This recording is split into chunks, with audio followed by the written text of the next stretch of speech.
और ऐसे कई सारे फैक्टर्स हैं जो मॉडर्न मेडिसिन के साथ कॉन्ट्राडिक्ट करते हैं।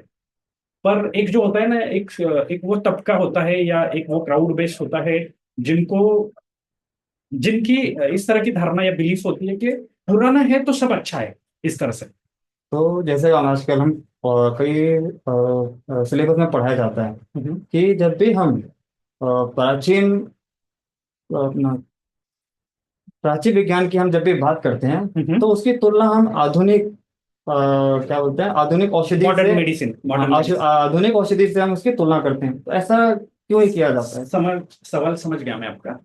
तो यहाँ पे कई सारे फैक्टर्स इन्वॉल्व होते हैं। हम्म। हमें समझना पड़ेगा कि जिस तरह से क्लेम किया जाता है आयुर्वेदिक साइंस को या आयुर्वेदा को, हम्म। या जो एंशियंट साइंस है, चाहे उसमें यूनानी मेडिसिन क्यों ना हो, हम्म। या और हर एक कंट्री का अपना अपना एक संस्कृति रहा है, एक कल्चर रहा है, और उस कल्चर में एक मेडिसिन प्रैक्टिस इवॉल्व हुआ है। हम्म। तो खैर सिर्फ इंडिया की बात करते हैं, तो जब भी इस तरह की बात होती है, तो इस तरह का कि मॉडर्न साइंस जो है उससे बेहतर एंशियंट साइंस है या आयुर्वेदा है, इस तरह की एक तरफा बात करना कहीं ना कहीं मॉडर्न साइंस को ह्यूमिलिएट करने जैसा लगता है। मुझे पर्सनली इस तरह से फील होता है, क्योंकि इसका एक एग्जांपल मैं आपको देना चाहूंगा कि आज से 300 400 500 साल पहले, जब एक माँ अपने बच्चे को जन्म देती थी, या जो भी डिलीवरीज होती थी, उसमें लगभग 46% का डेथ रेशो हुआ करता था। जी। फिर चाहे वो डेथ रेशो बेबीज का हो या उनकी माँ का हो। अब इनकी वजह अगर हम खोजे, तो कई सारे इसमें पहलू नजर आते हैं, जैसे कि सैनिटेशन के जो प्रोटोकॉल्स होते हैं वो पता ना होना, या फिर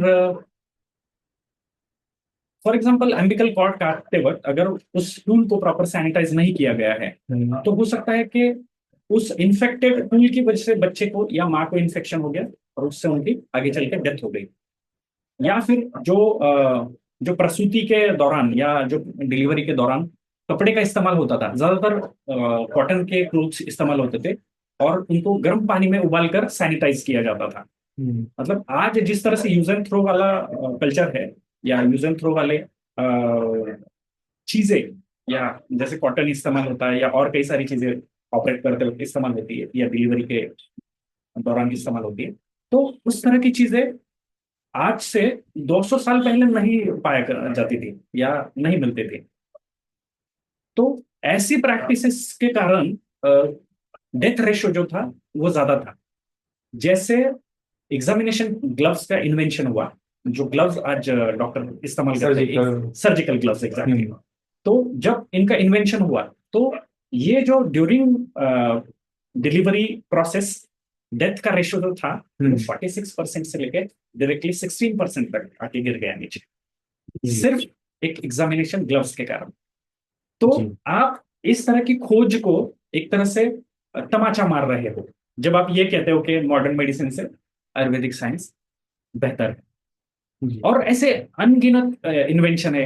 अब आजकल जैसे फ्यूमिगेशन किया जाता है ओटी में, ऑपरेशन थिएटर में, किसी भी तरह का ऑपरेशन करते वक्त उससे पहले उसको प्रिपेयर किया जाता है कि हवा में जो बैक्टीरिया है वो वुंड में जाके इन्फेक्ट ना हो। तो ऐसे कई सारी चीजें हैं जो मॉडर्न मेडिसिन ने दी हुई है। आप अगर लाइफ एक्सपेक्टेंसी की बात करो, तो आपको शायद पता हो या जान के हैरानी होगी, आज से 150 200 साल पहले एक औरत को, मतलब एक औरत 8 10 12 बच्चों को जन्म देती थी, हम्म। और होता यह था कि उसमें से हार्डली 4 या 5 सर्वाइव कर जाते थे। अभी इसके पीछे भी कई सारे रीजन है। कॉलरा और ऐसे अनगिनत गिनत बीमारियां जिनका नामो निशान तक पता नहीं था, उनपे मेडिसिन या वैक्सीनेशन, ये तो बहुत दूर की बात है। जिन बीमारियों के नाम तक डिस्कवर नहीं हुए थे, ऐसी बीमारियां जब एक एक गांव खत्म कर देती थी एक साथ में। तो जैसे जैसे मेडिकल इवोल्यूशन हुआ और बीमारियों का पता चलने लग गया, उस पे मेडिसिन या वैक्सीनेशन प्रोटोकॉल्स इस्टेब्लिश किए गए, और आज एक ऑन एन एवरेज ह्यूमन की लाइफ एक्सपेक्टेंसी 68 देखने मिलती है। तो अब इस बात को भी पूरे सिरे से खारिज किया जा सकता है कि अगर कोई कहे कि पुराने जमाने में लोग 100-100 साल जीते थे। तो अगर लोग 100-100 साल जीते थे, तो आप किसी गांव में 100 साल जीने वाले ऐसे 100 लोगों का एक ग्रुप दिखाइए।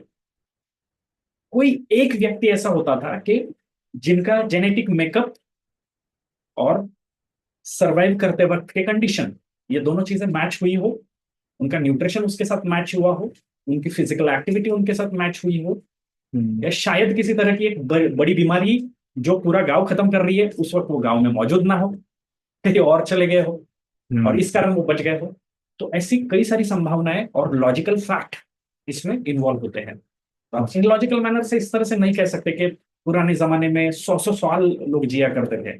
इलॉजिकल होगा इस तरह से कहना। जी। अगर वैसे होता तो आज हमें 100 ईयर्स जीने वाले लोगों के क्लब्स देखने मिलते। एक एक गांव में 100-100, 200-200 लोग हैं जो 100-100 साल जिए हैं।